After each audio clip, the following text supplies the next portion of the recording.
Hello, all, and welcome back to another episode of Movies and Us, a weekly gathering place filled with conversations about movies, stories, and connection. My name is Jennifer Hahn. And I'm Sarah Callan.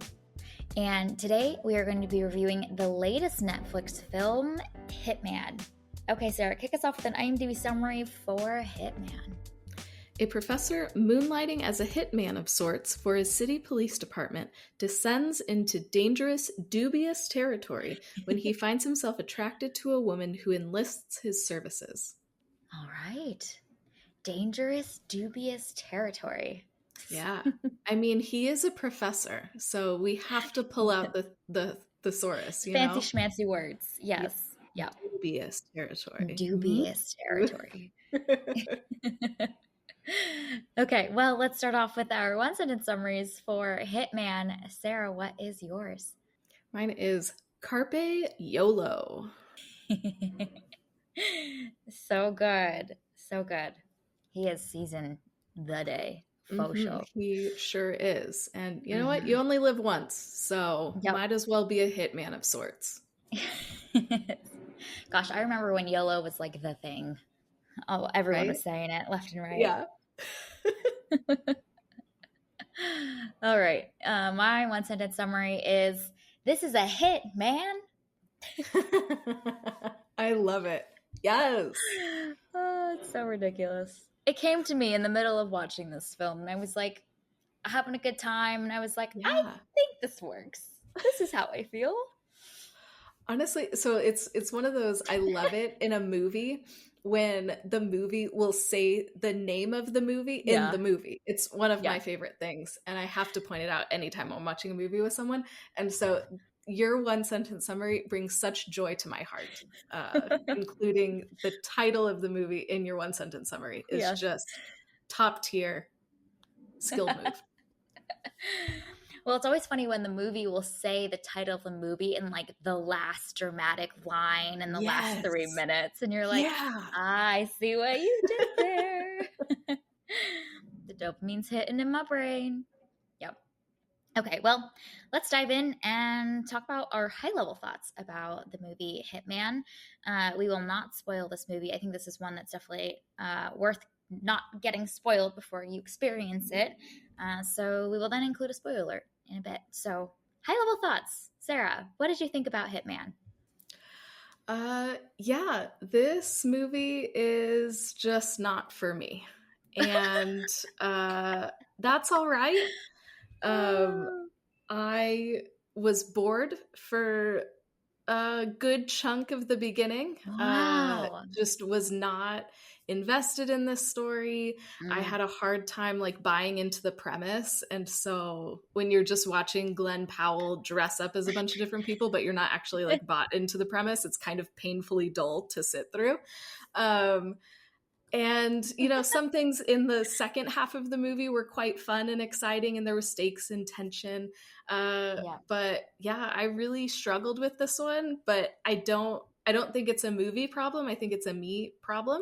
I think there's a really good performance from Glenn Powell. The leads have great chemistry together, so that's a lot of fun. But this didn't work as well for me as it has worked for a lot of other people. So and that's okay. It's not a me movie. Yeah, I'm not too surprised. When I was watching this movie, I was thinking to myself many times, I'm like, I wonder how Sarah's enjoying or not enjoying and experiencing this movie specifically. I had a great time with this movie. I did. This was a hit in my books. And it made me think a lot about, I mean, it's not a like groundbreaking, incredible, contemplative piece of art, but it was fun enough for me. And I had a whole thought train around like, we don't get just good movies that are good. We get a lot of like, that caliber of movies that are just genuinely badly written.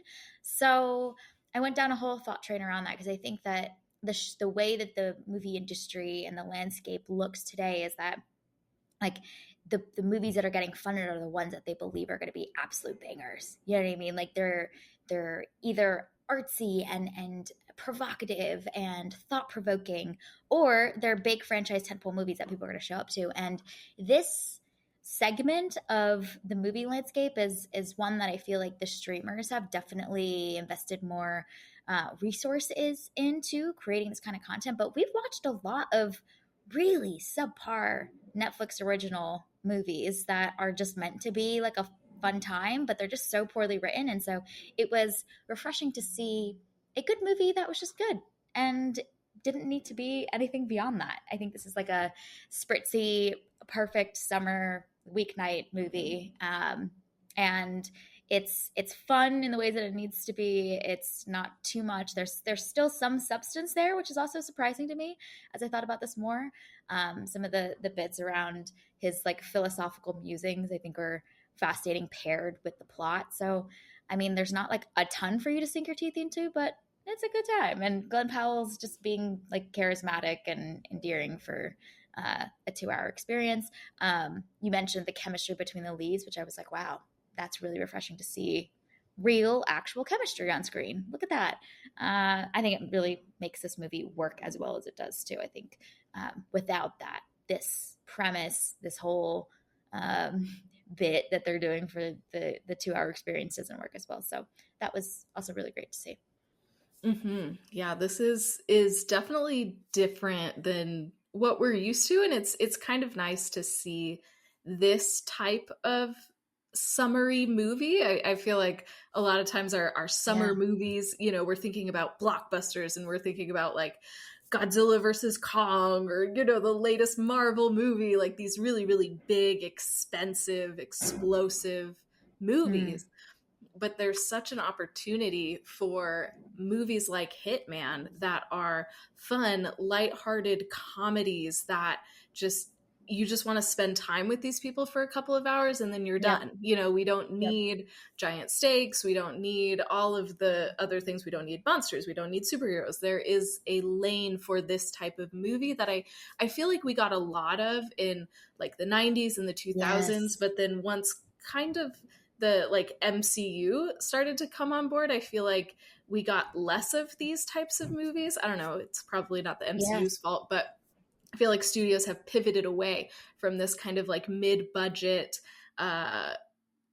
rom-com basically is what this is. And so it's interesting to see like, okay, yeah, streamers have really dominated this space, but is there an opportunity to see more movies like this in theaters as well? And Hitman had a short theatrical release, but I do wonder if people would go to theaters to see a movie like this maybe in the future. I don't know. We'll see how movies and the business of movies continues to change over time. Definitely. And I think it's exciting to see a movie that is like this for this purpose and for it to do it well. Because I think a lot of movies that are playing within this lane that I've seen in the past couple of years are just not that good. They're just like poorly written. The characters are flat. The performances are okay. The plot line is a little bit like just strangely paced, you know, like it doesn't work. There isn't that like sense of momentum and energy and buzziness around it. And I feel like Hitman captures a lot of what makes this type of movie really fun. You've got charisma, you've got some humor, you've got an interesting premise, you've got like attractive people being attractive and charismatic for on your screen for 2 hours, and that's it. And it's great. And like you mentioned, I feel like there were a lot more movies like this in the 90s and the 2000s, and I grew up watching a lot of these type of movies at home, you know, at a sleepover with your friends, and you just put this movie on, and it's fun, it's lighthearted, it's not too serious, it's a good time. And I do wonder where if this type of movie, where it will have a place in the future. It seems like it's challenging to get people to go to the theater for something that they don't that it is a little bit more of a risk. Like I think it's going to be harder to get people to go to a theater to see this type of movie, just with the cost of the theaters today, the comfort of your home and with the streaming platforms. But can the streamers also create content like this that works really well? And I don't know what the business model behind that looks like, but there is a a market and a place for this type of movie. And I feel like this one's gotten just a lot of buzz and excitement, and so that's exciting to see how the corporations that fund and decide what gets made might take this case study with Hitman and see what they do with it. Well, Jen, we can be certain of one thing, that the corporations will learn all the wrong lessons. That is the one thing we can be absolutely certain of. But I do think that Hitman shows that when Netflix is willing to invest money in like quality projects, into quality filmmakers, you know, that they get a quality product as a result. I feel like so many Netflix originals are movies that you can just watch with one eye while you're doing something else, and you don't have to actually be paying attention. You can be scrolling on TikTok while also watching the movie, and you won't miss anything. I feel like that is like Netflix's niche of movie making, and I would love to see more like higher quality films being produced by Netflix to their streaming platforms, rather than just, you know, kind of the subpar stuff that we've gotten used to. So I don't know, maybe Hitman is a good example of like, hey, pick better projects and people will watch your movies and really enjoy them. It's that simple. Yeah, totally. And the like business model behind it is really fascinating, because like, what is the feedback loop? You know what I mean? For them to see and gauge what interest looks like. We've talked about this before, but like we've watched plenty of bad Netflix movies, and like we're like, well, we are a data point somewhere in a database that maybe is saying that this is what we want, or at least that we've consumed it. And how do they suss out something like Hitman that really is resonating and generating a lot of buzz and excitement from people on social media, people, reviewers, you know, like in the discourse, separating that out from something like Beckett's one that stands out to me because it's really just terrible. It's the John David Washington action movie with like basically a protagonist that has like no personality. That movie, right? Like how does Netflix suss out the difference in audience reception and continue to fund something like him? And I thought it was fascinating also to see Glenn Powell helped produce Hitman and helped write the screenplay for Hitman. And so the vision that he had, playing to his strengths, I'm sure also contributed to the success of a movie like this as well. So that is also fascinating to think about when there is clarity in what we are trying to make versus truly just trying to feed the people what they want, what that difference might look like as well and what's produced.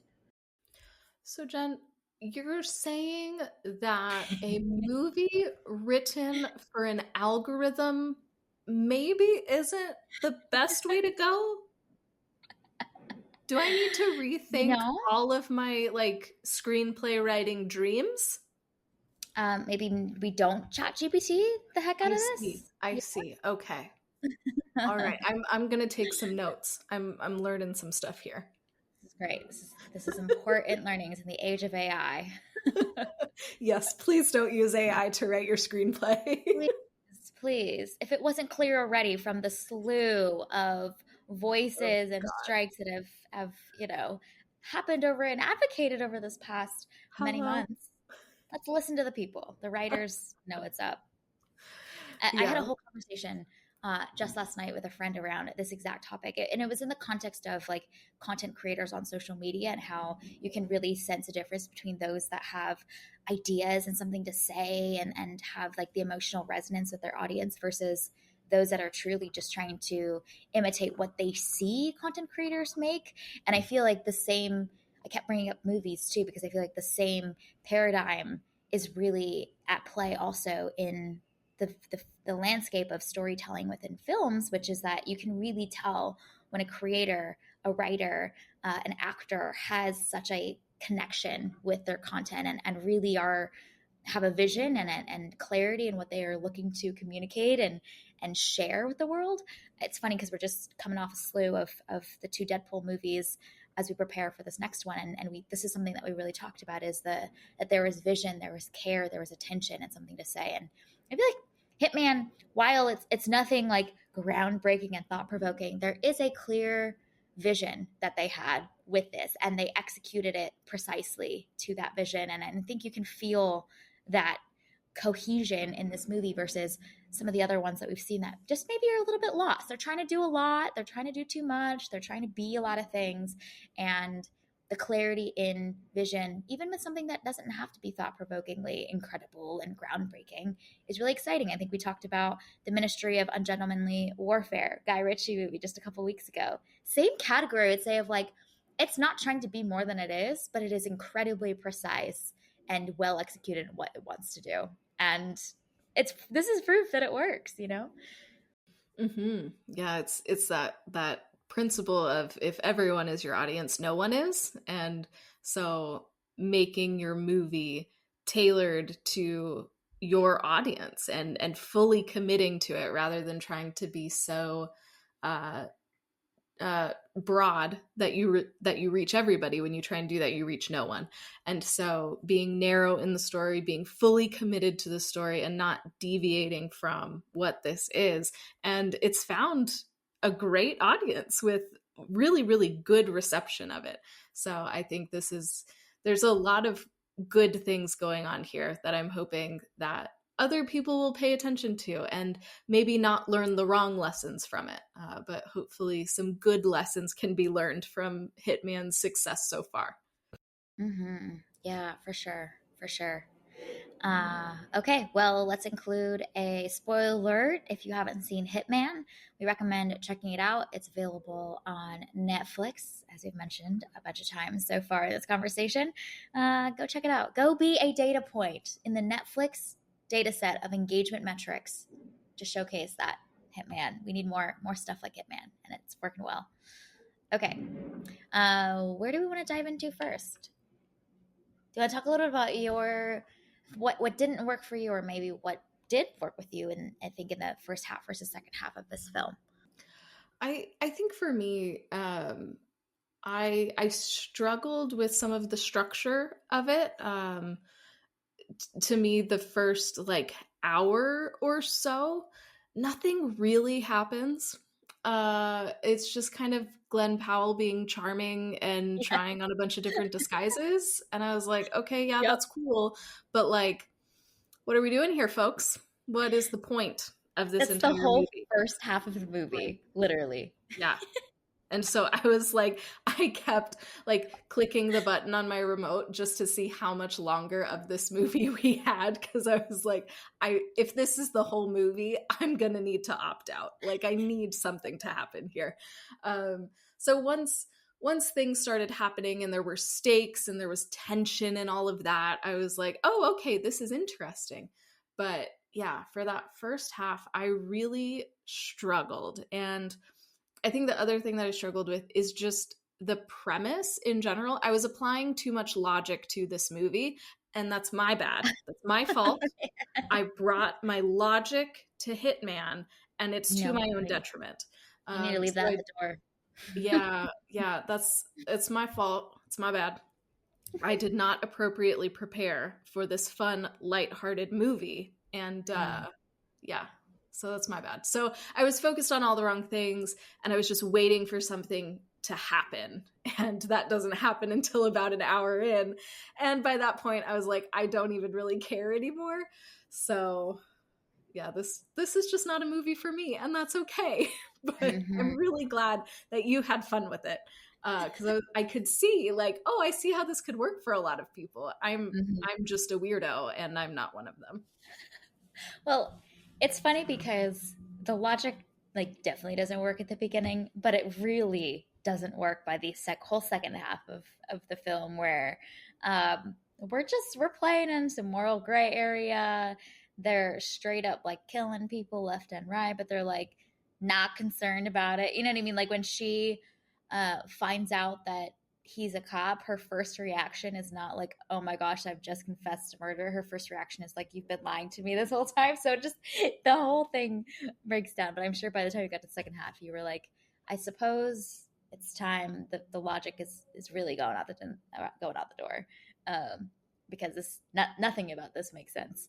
Um, but yeah, I think the first half of the movie really is just Glenn Powell playing dress up. It's just him trying on his Halloween costume options for the next like 10 years, which I actually think like this movie could have pushed it a little bit more and gone a little bit more zany with some of those scenes and some of those little vignettes. I think there's some really like fun characters there, and they could have done a little bit more. It's a little vanilla, but I had a good enough time. But I do think that like just to turn up the spice a little bit more, and those could have been just entertaining little vignettes in and of themselves.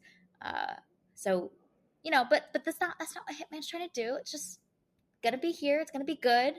Doesn't need to be more. So I found myself having to reel that part of my brain back into it. Like you could have went for it a little more here, but I'm okay and satisfied with what you've done.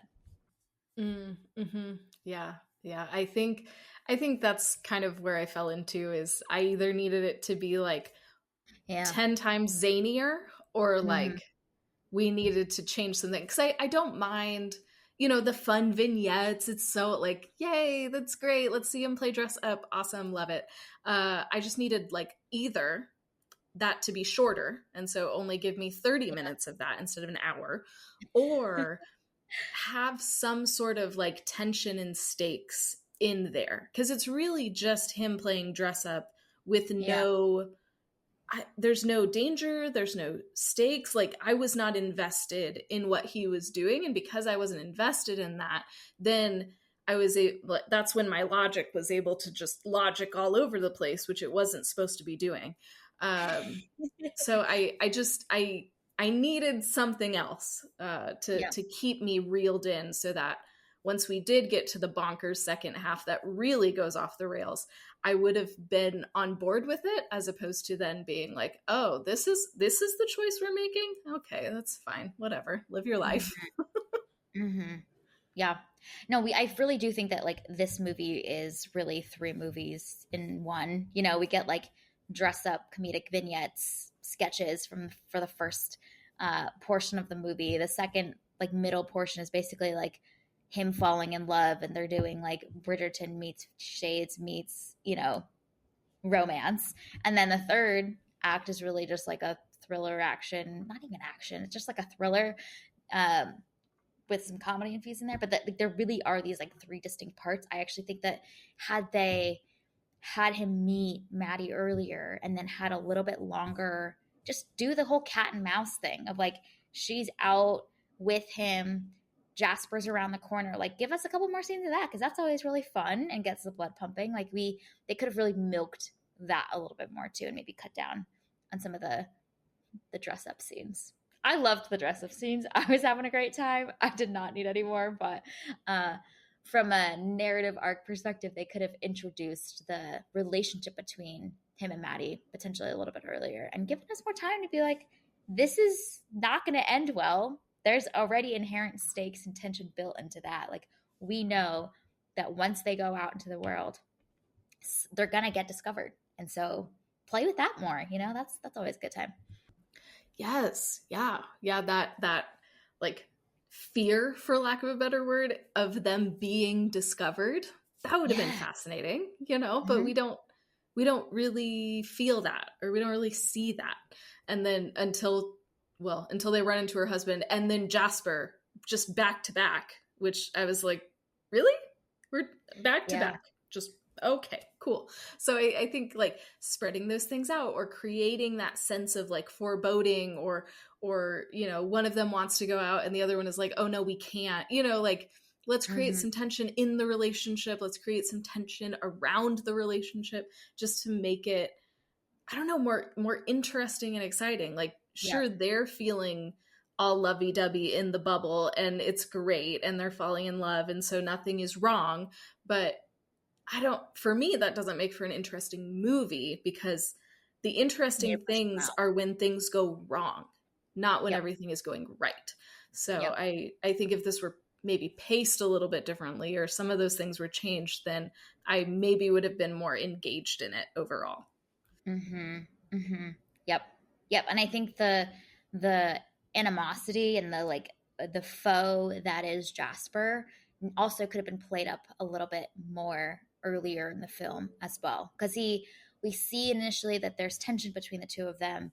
He kind of disappears really for like the whole dress up period and fall in love period, and then homeboy just like shows up again out of left field, and like we remember cognitively like yes there is this tension because he wants his job back, blah blah blah blah. We remember that from the beginning of the film, but like play up that animosity a little bit more throughout so that by the time we get to that third act, we're like bought in. We're like, oh my gosh, this is gonna be a showdown. Like Jasper is gunning for him. He kind of just disappears for like a good half of the movie, and so I think that also could have helped make this a little bit stronger, so that that third act really, really hits it home.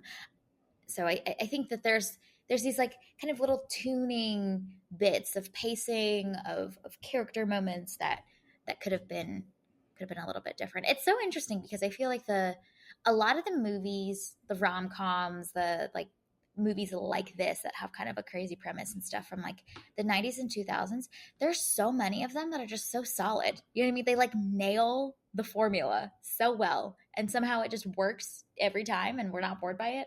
And I think that like that it makes me appreciate those movies a lot more, because at the time I was like this is just what a movie is. And seeing the slew of films that don't work as well, and even one like this where you know there could have been some more fine tuning to it, really makes you appreciate some of those like 90s 2000s films that really just hit it out of the park, and they're just good, they're solid, they're rock solid.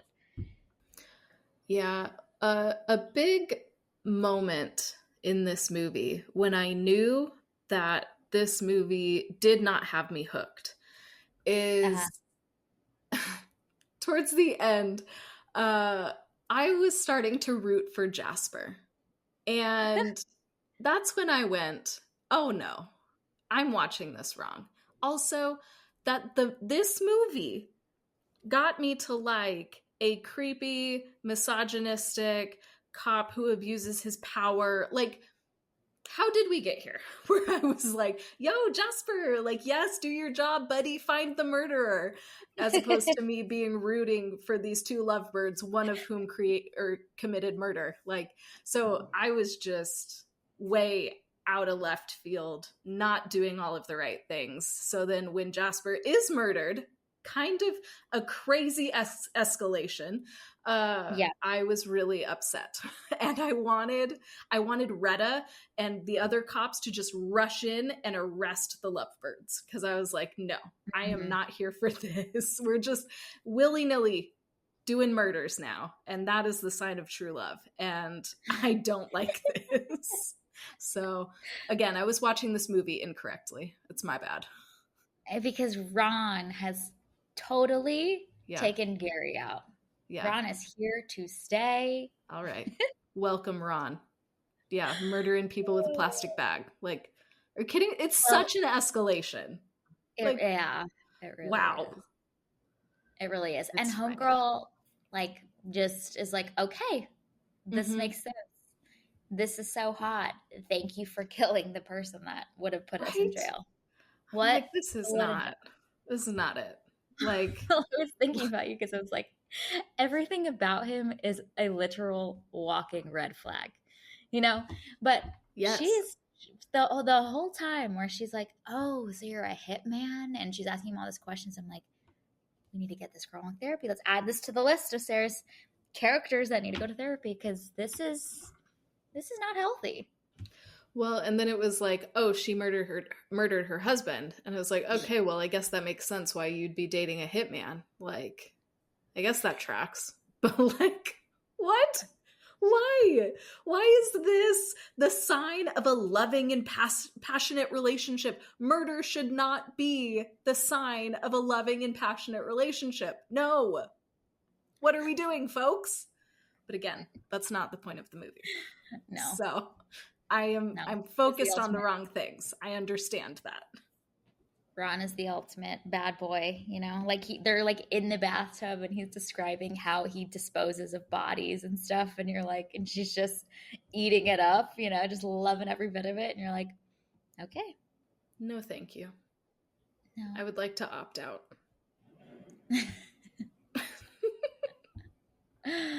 But it Yeah, works. It toxic makes for a relationship. fun, Well, the exciting thing is, we movie, love, you yes, know? that's the thing is we love to watch toxic relationships. Yeah. It's, I mean, the whole reality dating TV show genre, you know, landscape that there's just slews of them. We love it. It's entertaining. All so many like fiction books of late, just toxic relationships. We love to see shit go wrong. Mm-hmm. Why are we We like this do. as humans? I don't I know, but don't we know, are. but we are. We are. Yeah. And that's great. I'm glad Yeah. I'm glad that people are having a good time with this. I wish that I could have a good time with this, but I am who I am. And maybe I will change like the premise of Hitman, but I have not changed yet. So we're gonna I think the see. key is that the Glenn Powell spell has not been cast over you yet. So No, therefore, like has this would not. not work. I was thinking Yeah. that the entire time. I'm like, if she's not caught under the charisma of Glenn Powell, this is going to not be a fun experience for her. Because this movie really is just like him getting to do his thing, and like the movie rests on that. I think that also, I mean, like we talked about, the chemistry between him and between him and her really help this work really well. But a lot of it's just riding on his natural charisma. That's it. And he does great. Like he gives a good performance, does his whole thing. It just didn't work for me. Yep. Yeah. Well, it's fascinating that also he, like we mentioned earlier, helped write the screenplay, helped produce this. Like he clearly is very aware of his strengths and playing to his strengths to a T. So like you gotta respect the self awareness. You know what I mean? Like this is the type of star that I know that I am. So let's play it to all of my strengths. You know, it's pretty great. And I really love seeing actors kind of like branching out of just acting too. You know, I love it Yep. when actors also are a writer or director or producer. And it's just cool to see that there seems to be more opportunities today for actors to branch out of that mold, and there are more opportunities for them to invest in projects like this or use some of their different skills that they picked up along the way. So I so celebrate that, and I'm so excited that we're living in a time like that where we can see them Mm-hmm. really not just using their star power on screen but also off screen to really shape these projects of theirs that they feel so passionate about. So I love that. I'm so excited for him that he was able to do this, and that this is resonating with people. I think that's awesome, especially for as young of an actor as he is. I think that that's a really cool thing for him to be experiencing. Mm-hmm. Yeah. It also like ushers this really interesting idea around the way that stars and actors and actresses can really craft a brand for themselves. Sometimes very intentionally so. Ryan Reynolds, you know what I mean? Like he makes such clear choices that are in line with his brand and what he knows that he's loved for. But also the ways that perhaps some actors want to break out of their curated brands that have been made for them.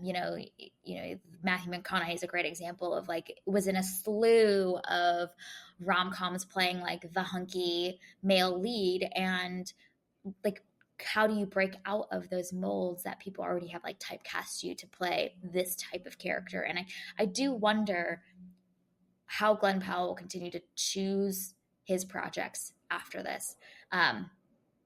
I think he got his rise in Top Gun Maverick. He was in the recent Anyone But You, I think is what it's called, with Sydney Sweeney, which is also very like buzzy, spritzy summer type of flick. Very much like the charismatic male lead of that film as well. And this feels very in line with those roles. And so I just wonder like how he will strategically think about his career and what he wants to do next. I mean, he's clearly showcased he has range and can do many different types of roles, but what will he choose to do next? And what does he want for what his brand, his personal brand is in the industry? I think that's also going to be a really fascinating choice, because I think some actors are so intentional about not being put into a specific mold. Adam Driver is a great example. The man's chosen to do films all across the spectrum, from moody dramas to action movies to like, you know, small drama, small sitcoms to comedy. Like, he's really tried to stretch himself in a very large range of types of roles so that he is not pigeonholed. And it's just fascinating to see these different actors take different choices for how they're crafting their careers. Mm-hmm. And we will get to see Glen Powell again this summer. He's in Twisters. Right. So, yeah, we will get to experience his charisma all over again here in a little over a month. So that's exciting. I forgot about that. That is so true. Yep. Things to look forward to. He knows his strengths. He's playing to them very well. Yeah. Gotta love it. Mm-hmm. Mm-hmm. It does also make me think about, too, just the way that we're getting stars again. You know, I think, like you mentioned earlier, I think a lot of the big celebrities and the big stars were often tied to iconic roles within the MCU and that whole franchise. And they were Iron Man, they were X character, you know what I mean? And the stardom was so heavily tied to the characters that they played in those movies. And I feel like we're starting to see the next generation of movie stars, you know, somebody like Timothée Chalamet and Zendaya that have very wide range, but also are kind of household names and iconic in the types of roles that they play, and have such also distinct like on-screen presence that whatever they bring to the film feels so significant and prominent. And so I think it's fascinating to see the way that like stardom has changed and shifted as we emerge out of the hole that was the MCU for the past 20 years. And we're getting to see these stars that people like naturally are gravitating to, both on screen, but also like in their press tours and their interviews, and the charisma that they bring just as people that then draws people to the movies that they are in. I think that's also really fascinating, because I think it was so prominent in the past in the film industry. And we got like a version of that, I think, in our superhero era. And now it's fascinating to see how that's changing and what that looks like today. Yeah, that is interesting, because it used to be like, oh, we're going to go see the new Tom Cruise movie or the new Julia Roberts movie or the new Brad Pitt movie. You know, like it was very much like these big stars, and we didn't need much other than, oh, they're in it? Okay, cool. I'm there. And I feel like we did kind of get away from that a little bit. And it's going to be interesting to see if some of these, I mean, they're not even up and coming anymore, but these stars of a younger generation can have that similar pull, you know. Can Glen Powell, just from his charisma and his face alone, draw people in to go see a movie? Yep. You know, I think that's interesting. Even thinking about challengers, you know, I know a lot of people who are just like, oh, Zendaya is in it, cool, let's go. And so it's going to be interesting to see again how the movie business is continuing to change, and do some of these stars have that same star power that we used to have to be able to draw people to this content in maybe a different way that we've seen recently. Mm-hmm. Yeah, for sure. Like, you just love seeing them on screen. So like, it doesn't even matter what the movie is about, really. Like, I think Hitman kind of falls into this bucket of like, there's a draw to this movie partially because people love Glen Powell and Top Gun Maverick. A bunch of people went and saw Anyone But You and like loved him in it, and they just want to see this like dude with a lot of charisma who's really attractive just be fun for 2 hours.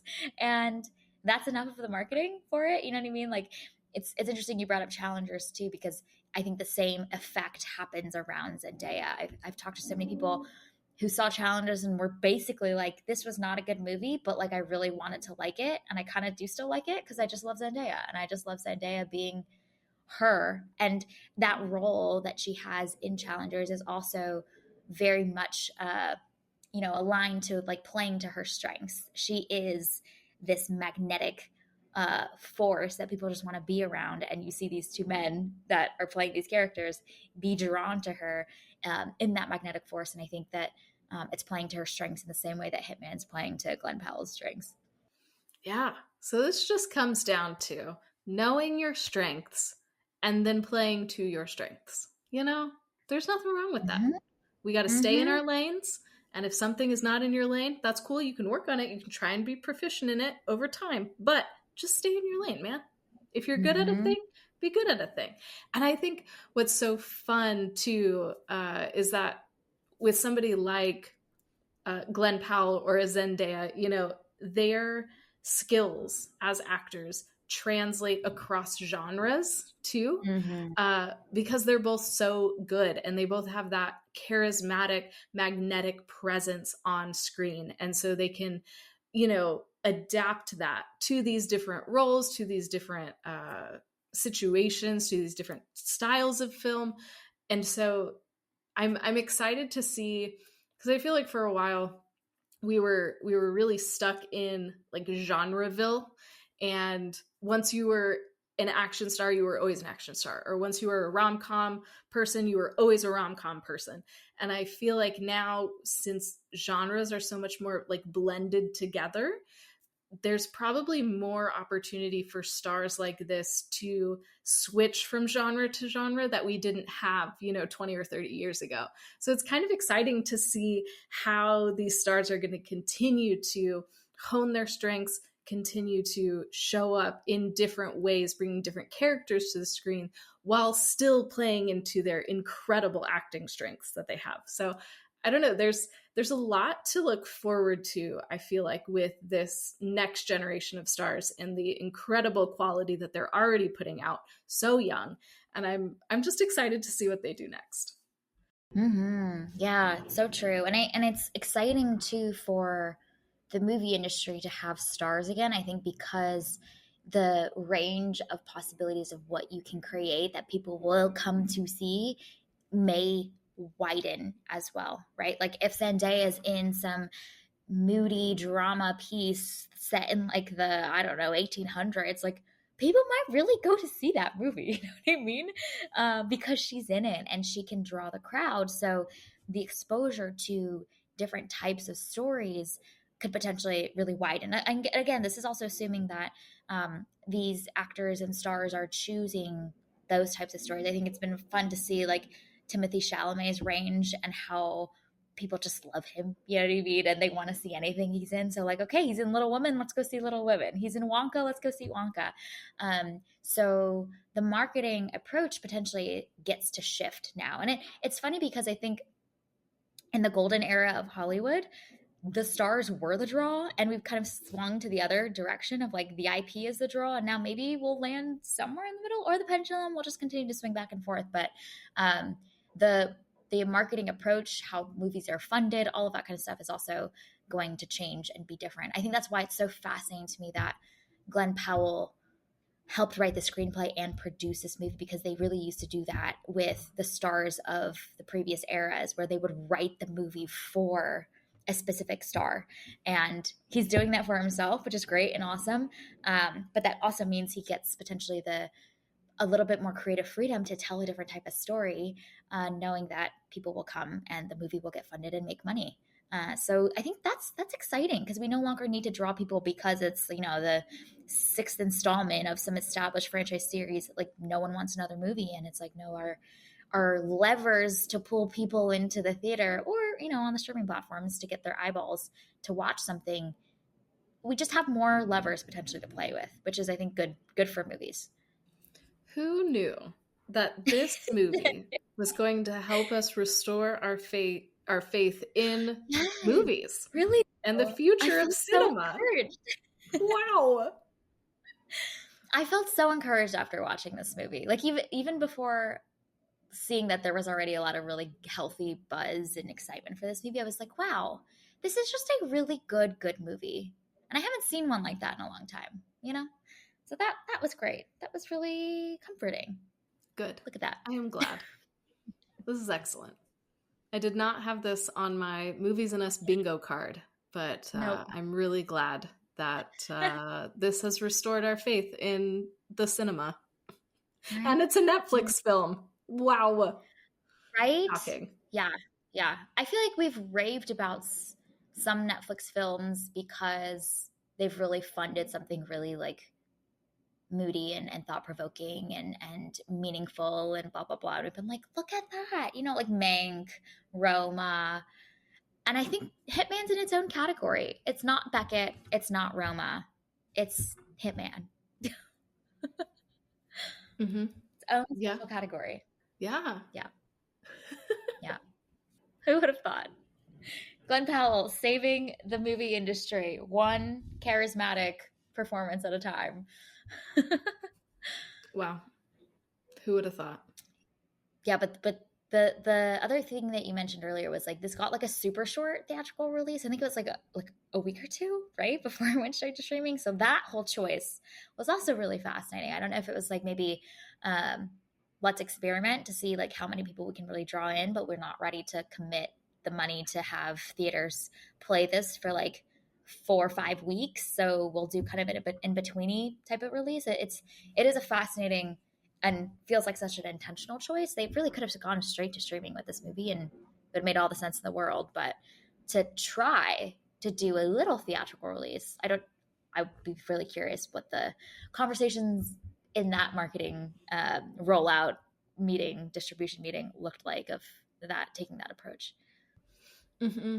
Yeah. And I do wonder, and I don't know all the rules behind this, but like, for like some awards, don't you need to have like a theatrical run to like qualify or something? I'm speaking way out of my depth, so I might be very wrong, but I do wonder if there's something like that also going on behind the scenes, that they're thinking far enough in advance in addition to a way to recoup some of their money.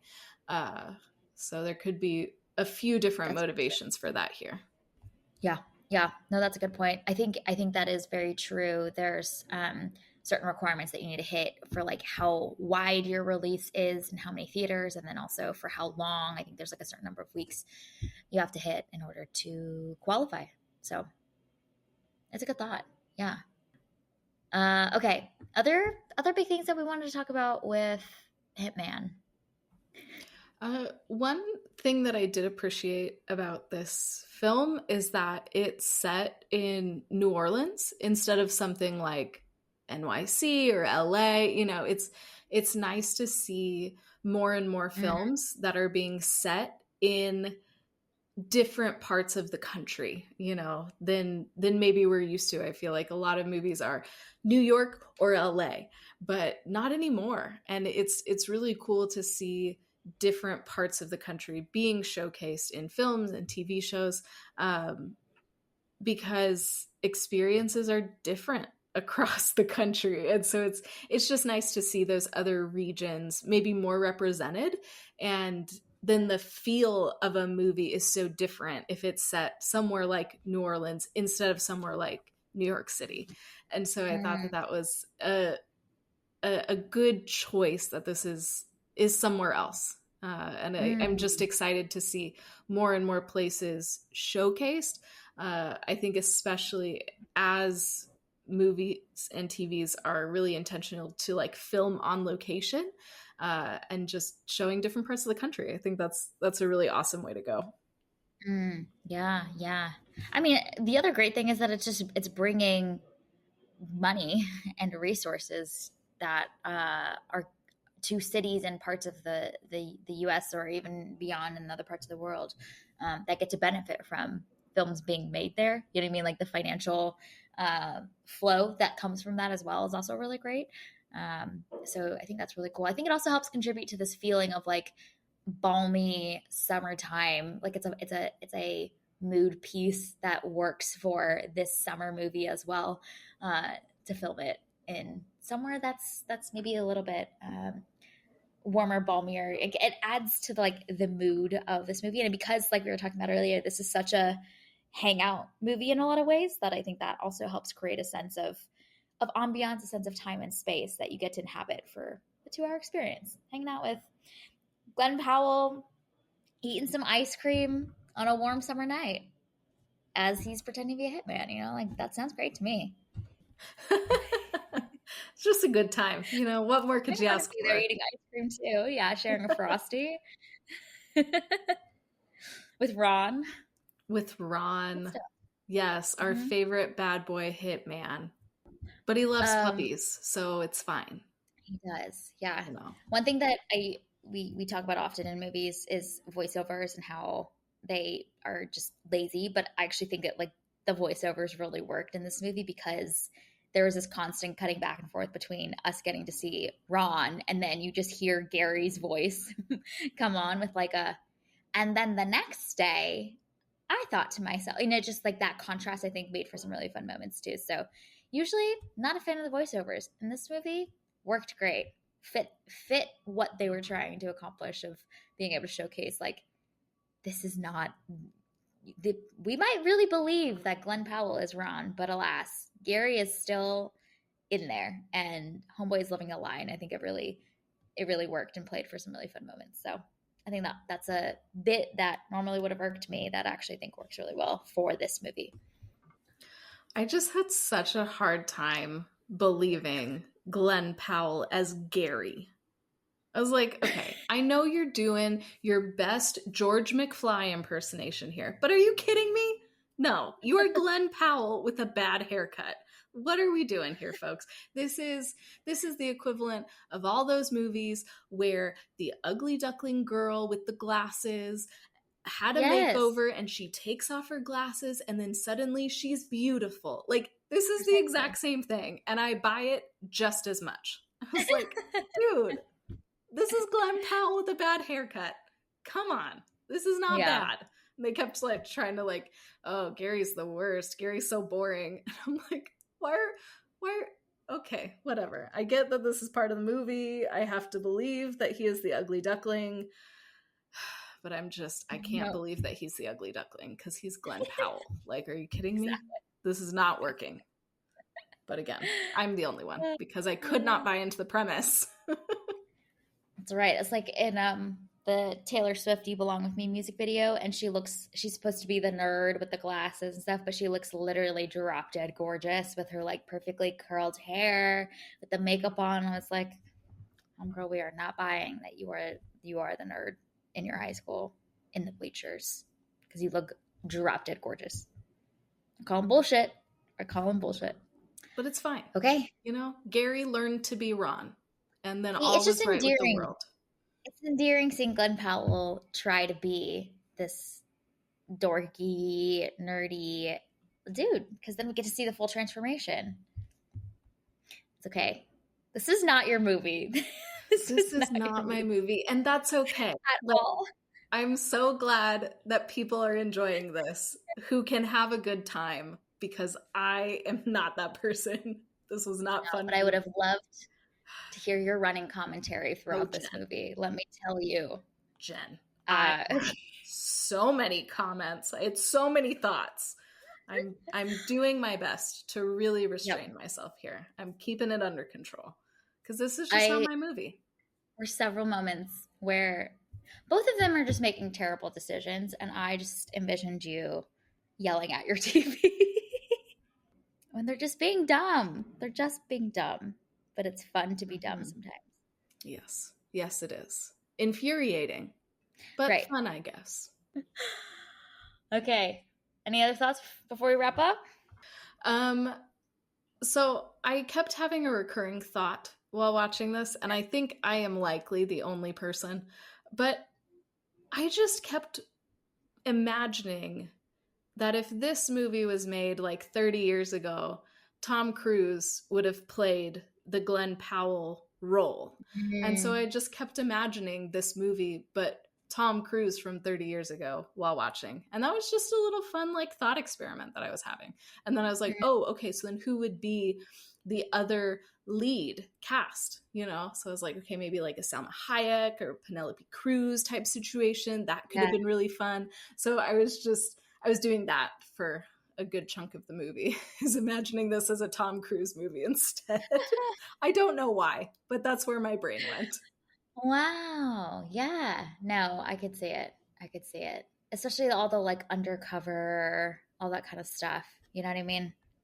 Mm-hmm. I mean, he is the same type of personality, though, of just like, I don't really care. You just be you, and people show up and love to see you just do your thing. You know what I mean?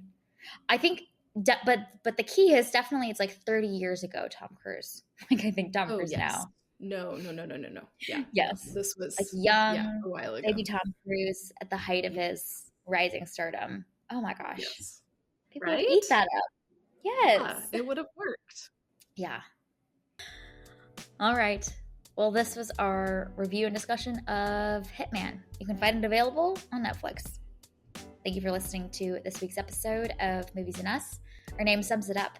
We're all about movies and the powerful ways we can connect with each other and the world around us. This podcast is about all of us and our shared stories. So everyone is welcome here, and we're so glad you spent time with us today. You can subscribe to this podcast on Spotify, Apple Podcasts, or wherever you tune into your favorite shows. Drop us a rating and review letting us know your thoughts about Hitman. You can connect with us on Instagram, Threads, and TikTok at Movies and Us Pod, or you can email us at moviesanduspod@gmail.com. We will be back next week to discuss the film Inside Out 2. We hope you have an amazing week, and we'll see you next week.